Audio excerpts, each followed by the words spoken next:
बहुत बहुत धन्यवाद।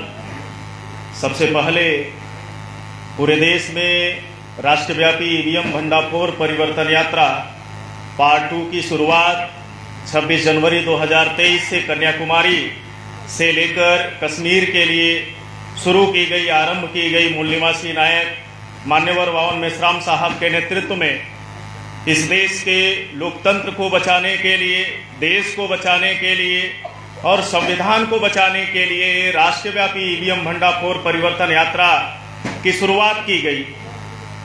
तो ये जानना बेहद जरूरी है कि जिस मकसद के लिए हमारे पुरखों ने संघर्ष किया, महापुरुषों ने संघर्ष किया, जीवन लगाया, और उनके संघर्ष और उनके जीवन लगाने का परिणाम आज हम सभी को डॉक्टर बाबा साहब अम्बेडकर के लिखे गए संविधान के रूप में आज अस्तित्व में जो अधिकार मिले वो दिखाई देता है।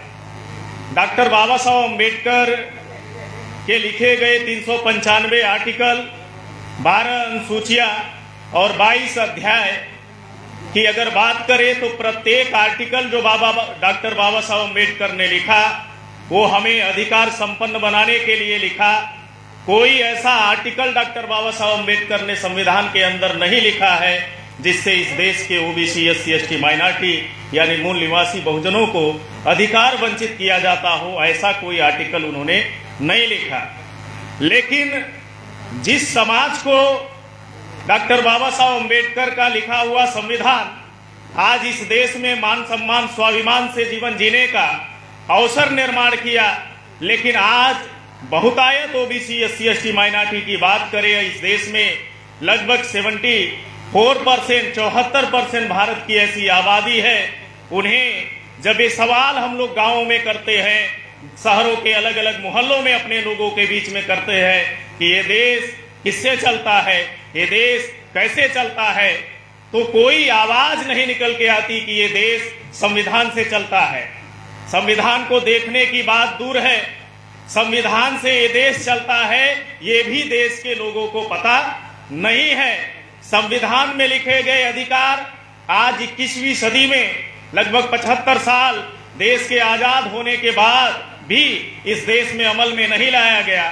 इसलिए जो डॉक्टर बाबा साहब अम्बेडकर का लिखा गया संविधान है, हम सभी मूल निवासी बहुजनों के लिए बेहद इंपॉर्टेंट है, बेहद खास है।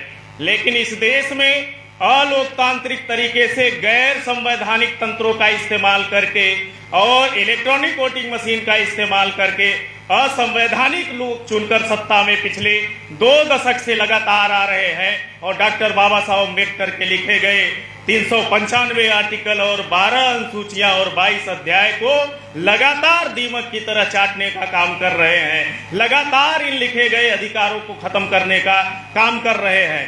और खत्म करने की ही बात नहीं कर रहे हैं, बल्कि ईवीएम से चुने हुए अलोकतांत्रिक लोग लगातार संविधान बदलने की बात कर रहे हैं। 2014 की जब गवर्नमेंट आई, विधि मंत्री अनंत कुमार हेगड़े था, उस समय प्रेस कॉन्फ्रेंस लेते हुए उसने ये बात कही, रिकॉर्डेड बात है कि उसको मीडिया के लोगों ने सवाल किया आप किस लिए सत्ता में आए हैं, तो उसका रिटन में डॉक्यूमेंट्री उसका जो है स्टेटमेंट मौजूद है कि बयान मौजूद है कि हम संविधान बदलने के लिए सत्ता में आए हैं। यही नहीं, 9 अगस्त 2018 को जो सत्ता में बैठे हुए लोग हैं उनके विचारधारा के पोषक और गुंडे बजरंग दल के लोगों ने दिल्ली के जंतर मंतर पर संविधान के पन्ने जलाए और डॉक्टर बाबा साहब अम्बेडकर पर उन्होंने तल्ख ऐसी टिप्पणियां की जो बर्दाश्त करने लायक नहीं है। शंकराचार्य के आए दिन स्टेटमेंट आते हैं कि इस देश के संविधान को बदलना चाहिए। इस देश में कभी भी किसी भी मंच से इस देश के बहुजनों ने यानी ओबीसी, एससी, एसटी, माइनॉरिटी के लोगों ने संविधान बदलने की बात नहीं कही। आखिरकार ये 3.5% लोगों को ही संविधान बदलने की बात बार बार क्यों याद आती है? क्योंकि इस देश में संविधान से आज इस देश के ओबीसी, एससी, एसटी, माइनॉरिटी के जीवन में बदलाव आया है और उन्हें मान सम्मान स्वाभिमान से जीवन जीने का अवसर संविधान ने निर्माण किया है। इसलिए वो लगातार संविधान को बदलने की बात करते हैं, खत्म करने की बात करते हैं और ईवीएम से चुनी हुई अलोकतांत्रिक सरकार अभी ये बात वो कह रहे हैं कि नए संसद में हो नए संविधान के साथ प्रवेश, ये बेहद गंभीर मामला है देश को बचाने का, लोकतंत्र को बचाने का और डॉक्टर बाबा साहब अम्बेडकर के लिखे गए संविधान को बचाने का। आज मुझे बेहद फक्र के साथ ये बात कहना पड़ता है। अंग्रेजी में एक लाइन है, वो लाइन इस बात को बयान करती है, you can fool some people for some time, you can not fool all the people for all time. कुछ लोगों को कुछ समय के लिए मूर्ख बनाया जा सकता है, लेकिन इस देश में मूल निवासी नायक मान्यवर वावन मेश्राम साहब जैसी शख्सियत जब तक जिंदा है, इस देश के मूल निवासी बहुजनों को हमेशा के लिए मूर्ख और गुमराह और गुलाम नहीं बनाया जा सकता है। ये परिवर्तन की लड़ाई है, हमारे लोगों को संविधान बचाने की इस लड़ाई में, लोकतंत्र को बचाने की इस लड़ाई में, देश के संविधान को बचाने की लड़ाई में मूल निवासी नायक मान्यवर वावन मेश्राम साहब का तन मन धन से साथ सहयोग करना चाहिए। साथियों, संविधान हमारे लिए इतना इम्पोर्टेंट है जैसे इस देश, इस पूरे धरती का, पूरे पृथ्वी का सेफगार्ड ओजोन परत है। इस पूरे पृथ्वी का सेफगार्ड ओजोन परत है।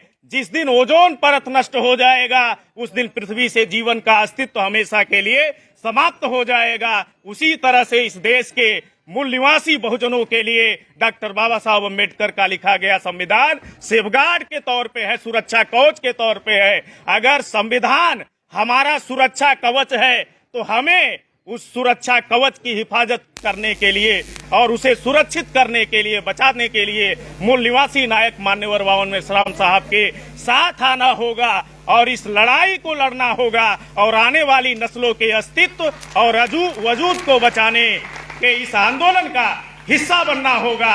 इस मौके पर मैं इतनी ही बातें कहते हुए, 4 पंक्तियां समर्पित करते हुए अपनी बातें खत्म करूंगा। यहाँ मातृशक्तियां बैठी है, इसलिए मैं कहा करता हूँ, ये भारत की भूमि है, ये हमारे पुरखों की भूमि है। इसलिए मैं कहा करता हूँ कि शेरनी की नस्लें कभी सियार पैदा नहीं करती, शेरनी की नस्लें कभी सियार पैदा नहीं करती।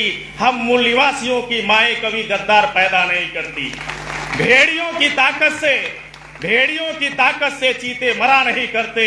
बुद्ध और भीम और मोहम्मद के दीवाने किसी से डरा नहीं करते, किसी से डरा नहीं करते। आपने मुझे समय दिया, इसके लिए आभार, धन्यवाद।